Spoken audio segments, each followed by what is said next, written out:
Salut les amis, c'est Isma, bienvenue sur ce qui me fait kiffer, la chaîne YouTube qui mélange pop culture et street culture. C'est un plaisir pour moi de vous retrouver aujourd'hui. Comme tu l'as vu dans la miniature, on va enfin parler du final de Trésor perdu, la série Disney+, dans l'univers de Benjamin Gates. Tu connais, voilà, tout ça, ça fait quand même 10 semaines qu'on se voit de façon hebdomadaire. Du coup, épisode 9 et 10 d'un tenant, j'étais pas là, j'ai même un peu de retard, tout ça, j'étais en déplacement. Là, désormais, on peut en parler, on va pas prendre beaucoup de temps, mais il y a quand même 2-3 trucs à dire. Avant d'aller plus en avant sur le détail de ces deux épisodes, les amis, abonnez-vous, likez, partagez, donnez votre soutien à la chaîne. Voilà, petit mois de février, là, début d'année un peu calme. Mais soyez présents, on attaque bientôt les grosses reviews. Bon, en ce moment, il y a The Last of Us, mais disons que je n'ai pas le bagage vraiment pour en parler. Mais bientôt, on attaque The Mandalorian et du Star Wars. Le Star Wars qu'on aime, Star Wars la passion, c'est le cœur de la chaîne. Du coup, vous devez être présents pour ces reviews hebdomadaires de The Mandalorian. Et bien sûr, plein de vidéos théories et tout ça qui vont accompagner de façon hebdomadaire les reviews. Mais bref. Sinon, c'est plutôt calme. Sois toutefois curieux, va voir ce qu'il y a un peu sur la chaîne. Tu trouveras des reviews sneakers, des présentations de SAP. Même si en ce moment, il n'y en a pas trop, voilà, mais j'ai une belle vidéo voilà, où je parle de mes baskets liées à l'univers de Star Wars. Ça peut peut-être t'intéresser.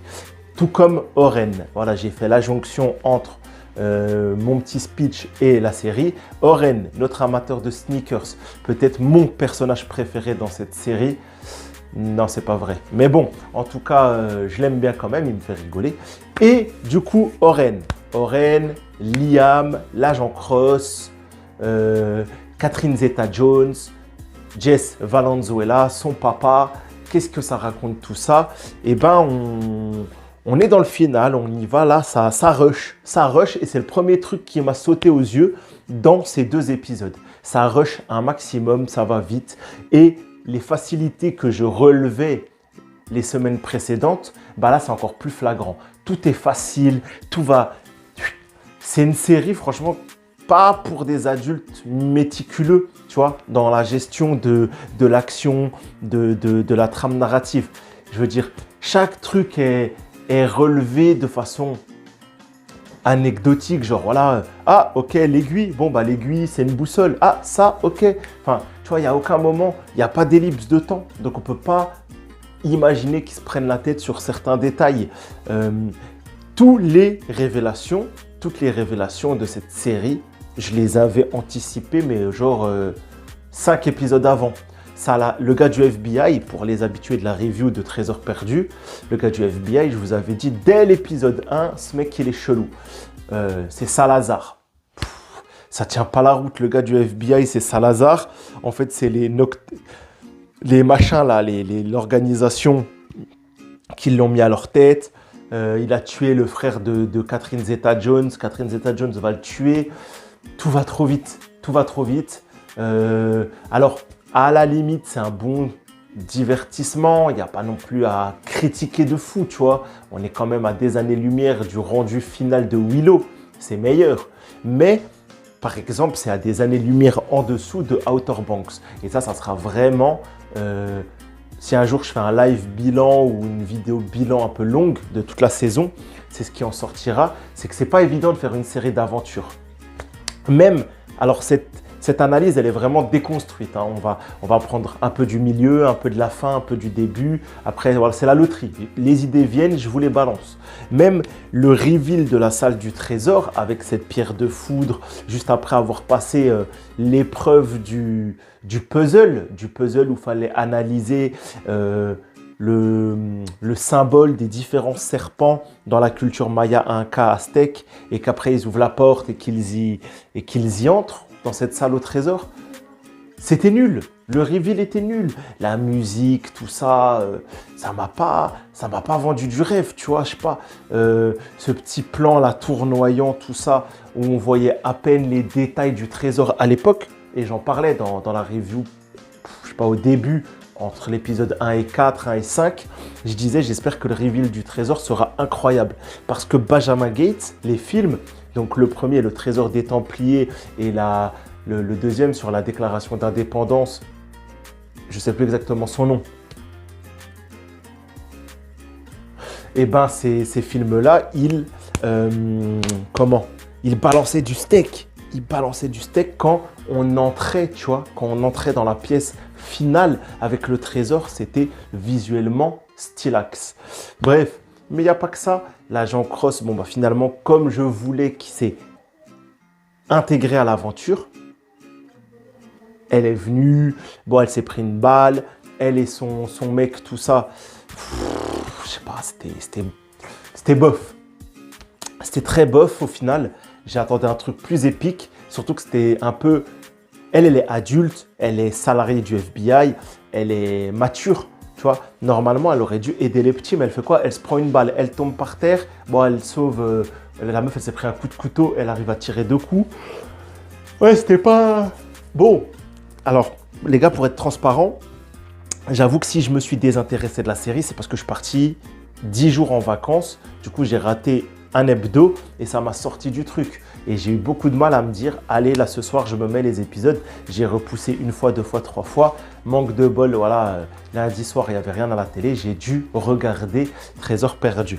Mais voilà, grosse déception. Jess, qui brillait pendant les 8 premiers épisodes, je l'ai trouvé fade et plate. Alors Liam et Ethan qui enlèvent leur chemise pour montrer leurs muscles, comme s'ils étaient, je sais pas, Alexander Ludwig et Stephen Amell, ça m'a fait rigoler. Wesh les gars, c'est bon, d'accord, vous n'avez pas des corps de Sluggy, mais vous n'êtes pas non plus des machines de guerre, tu vois. On aurait pu s'en passer du côté Marcel. Et en plus, genre, t'as que ça à foutre que d'enlever ta chemise en pleine situation de combat, d'action. Ah, il n'y a rien qui va. Il n'y a rien qui va.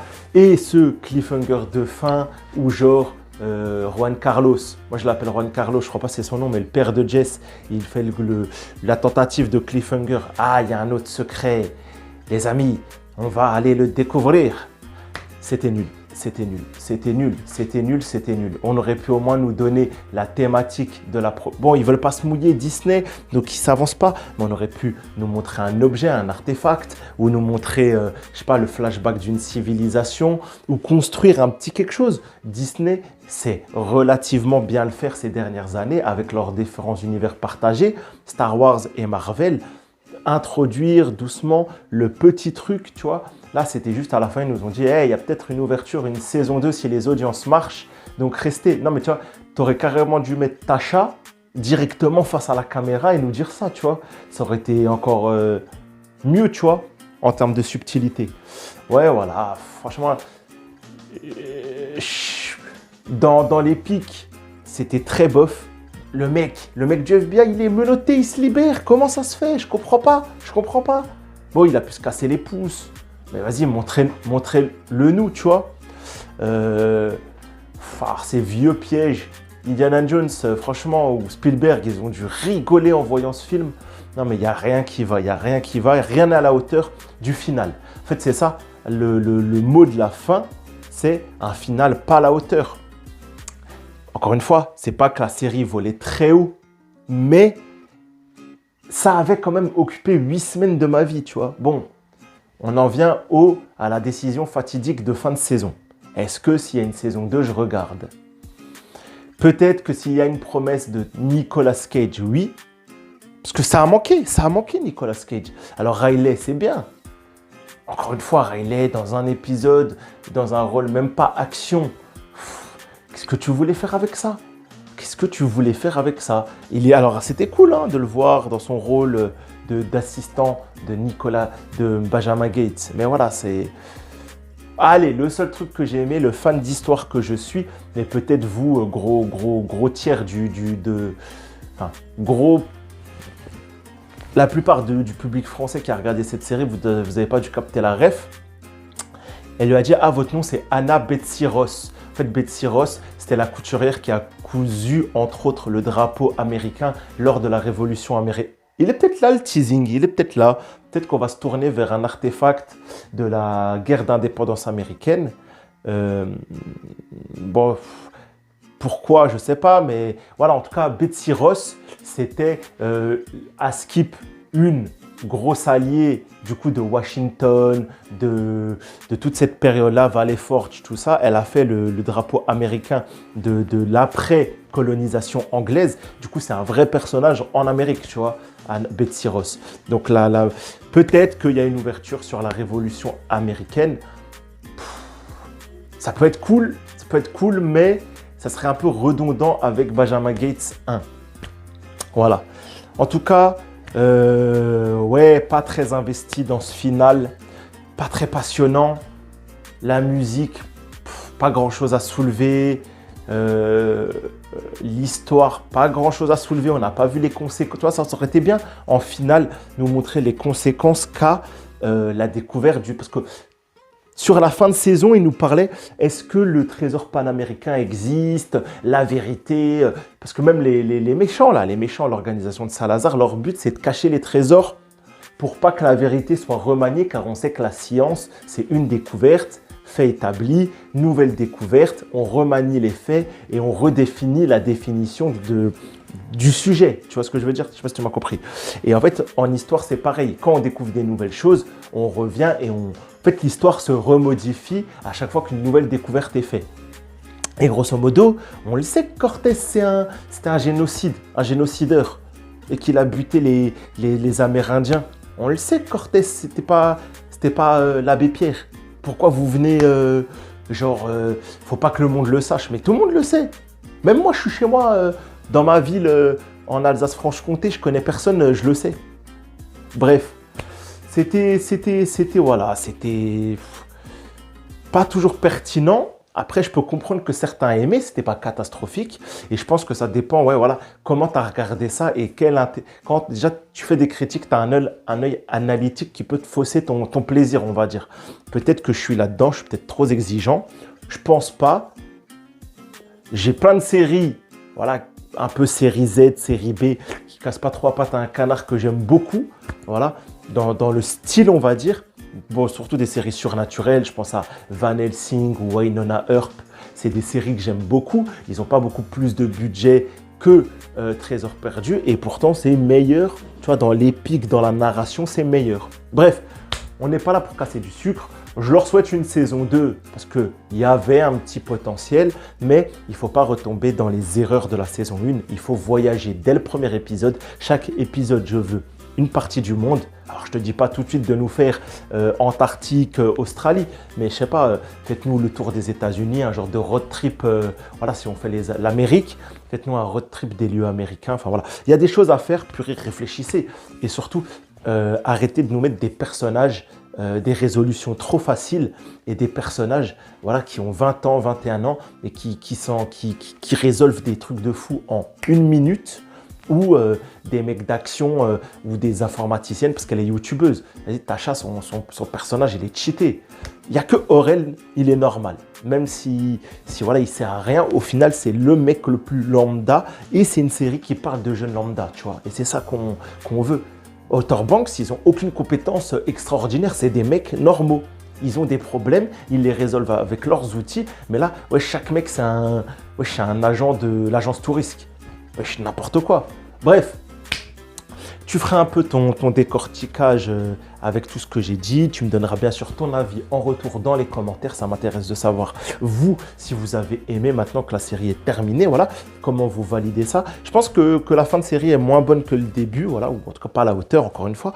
Mais ça, c'est vous qui allez me le confirmer dans les commentaires. Donc les amis, voilà, je vous attends nombreux. Partagez un maximum, soutenez, aidez, donnez de la force à la chaîne. C'est vous qui faites prospérer et grandir. On n'oublie pas le petit pouce bleu. Et je vous dis à la prochaine. C'était Isma.